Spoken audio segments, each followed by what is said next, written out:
Latim para o ginásio. Programa de latim. Primeira série ginasial.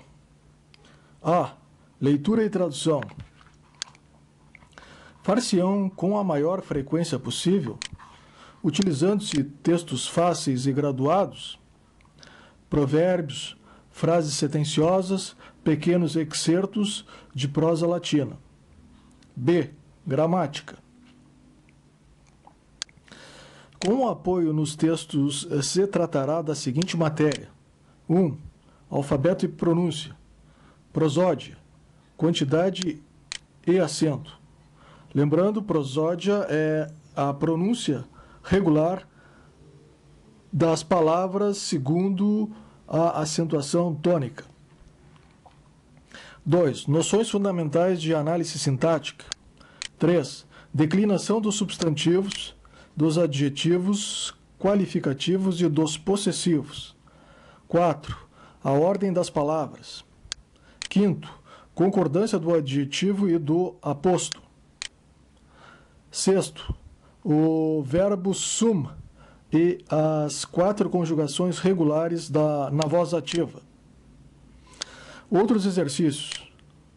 Além dos exercícios sistemáticos e frequentes de leitura e tradução, haverá o estudo do vocabulário, pequenas versões e análise das palavras existentes nos textos lidos. Nota introdutória. O espírito com que se elaborou o atual programa para o ensino do latim parece bastante claro, mais prática, menos teoria, mais exercícios, menos gramática. De fato, os alunos da primeira série ginasial, recém-saídos do curso primário, encontram grande dificuldade no estudo da língua latina, pois se não dominam ainda as noções fundamentais da língua portuguesa. Muita doutrina contribui mais para afastá-los do que para conduzi-los ao caminho certo da verdadeira latinidade.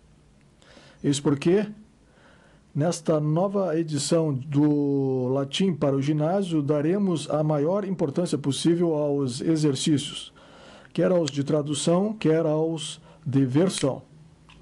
A gramática será ministrada em doses mínimas, sendo imediatamente seguida dos respectivos exercícios. Assim fazendo, pensamos que o caminho ao mundo latino será mais suave, porque a base de conhecimento será mais bem alicerçada por meio de repetidíssimos exercícios. Introdução à primeira série. Subsídios de Geografia, História e Português.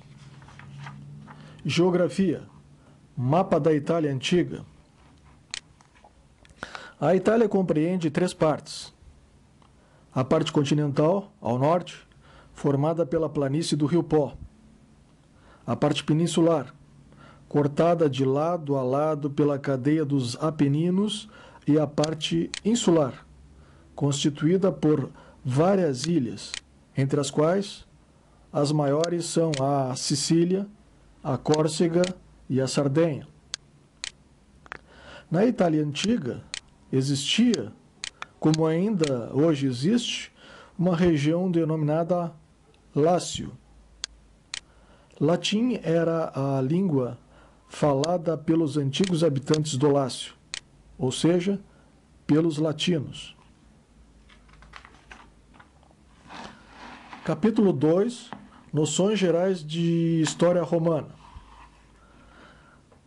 Latim era a língua falada pelo povo que habitava o pequeno território denominado Latium, na Península Itálica, a sueste do Baixo Tibre. Os habitantes do Latium eram os latinos. A capital da região era a cidade de Alba. O Lácio era uma planície sem defesas naturais e, portanto, sujeito a ataques constantes dos povos vizinhos. Para defendê-los, construíram-se cidadelas. Na origem, Roma foi apenas uma dessas fortalezas, Roma Quadrata, encarregadas da defesa de Alba. Os habitantes de Roma trabalhadores e disciplinados, dominaram rapidamente todo o Lácio. Roma ficou à frente de uma confederação de cerca de 30 cidades. Oriundos de diversos povos, latinos, sabinos, etruscos, os primitivos romanos, sem imaginação viva como a dos gregos, mas conservadores, organizados, metódicos, patriotas, criaram as duas grandes instituições da família e do Estado.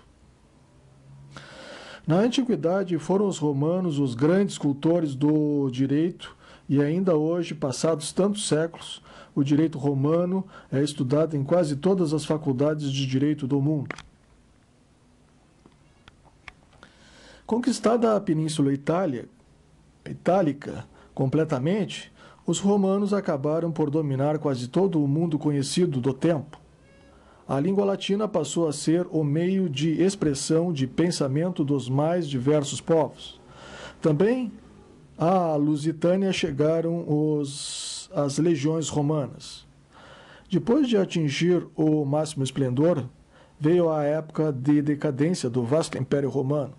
Em 476, Roma foi subjugada por Odoacro, rei dos Hérulos. O latim das províncias dominadas deixou de ter contato com o latim de Roma. Sem os constantes reflexos e influências do centro revitalizador, Roma, foi a língua latina perdendo seus traços característicos, ora pela transformação contínua dos fonemas, ora pela prevalência de vocábulos dos povos conquistados sobre palavras latinas menos sonoras ou significativas. Foram surgindo as línguas neolatinas ou românicas, como o português, o francês, o espanhol e o italiano. Não se pode, pois, dizer que o latim morreu.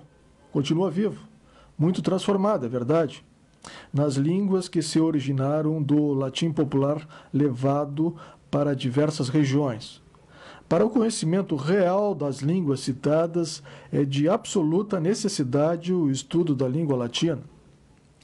Os romanos são provenientes da fusão de 3 elementos, latino, sabino e etrusco, favorecidos pela ótima situação em que se achavam e animados de espírito político e patriótico, conquistaram primeiramente o Lácio, depois os povos vizinhos, em seguida a Península Itálica, acabando por dominar quase todo o mundo conhecido da época.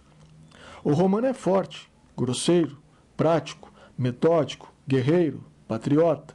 Não possui a imaginação viva e fértil dos gregos. É interesseiro e econômico até a avareza. Desdenha as artes, a poesia, a filosofia.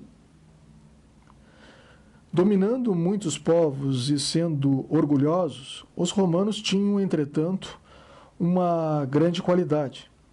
Sabiam reconhecer o mérito dos vencidos. Não hesitavam em incorporar ao seu patrimônio cultural o que julgassem digno disso. Resumiram toda a cultura do mundo antigo de tal modo que basta estudar a história de Roma ou a história romana para se ter ideia do que se passou de importante com os outros povos da época. A civilização romana é a síntese de toda a cultura do mundo antigo. Os romanos criaram as 2 grandes instituições da família e do Estado, tornando-as respeitadas e sagradas.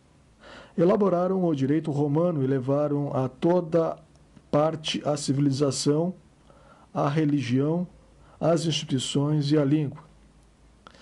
A religião romana era um conjunto de crenças comuns a todos os povos de raça ariana e compreendia o culto doméstico e civil e o culto dos deuses mitológicos. Acreditavam que as almas dos mortos continuavam a viver na terra. Davam muita importância às formas exteriores do culto, seguindo rigidamente os ritos tradicionais, sem se afastarem das velhas práticas, das velhas praxes, mesmo quando a passagens incompreensíveis. O culto romano era um contrato. O homem rezava e oferecia donativos e sacrifícios. Em troca, os deuses lhe concediam favores. Grande foi a influência da religião nos destinos do povo romano. O orador romano Cícero escreveu: por meio da religião dominamos o mundo. A literatura latina reflete o caráter do povo. Em resumo, primeiro, não é espontânea como a literatura grega. Segundo, nasce tarde em Roma. Terceiro, tem fins práticos e em vista, e por isso os romanos são especialistas em história e eloquência. Quarto, é altamente patriótica. A língua latina não apresenta a riqueza, a harmonia e a flexibilidade da língua grega. É precisa, grave, majestosa. Língua própria para sentenças breves, leis ordens. Não é própria para a poesia.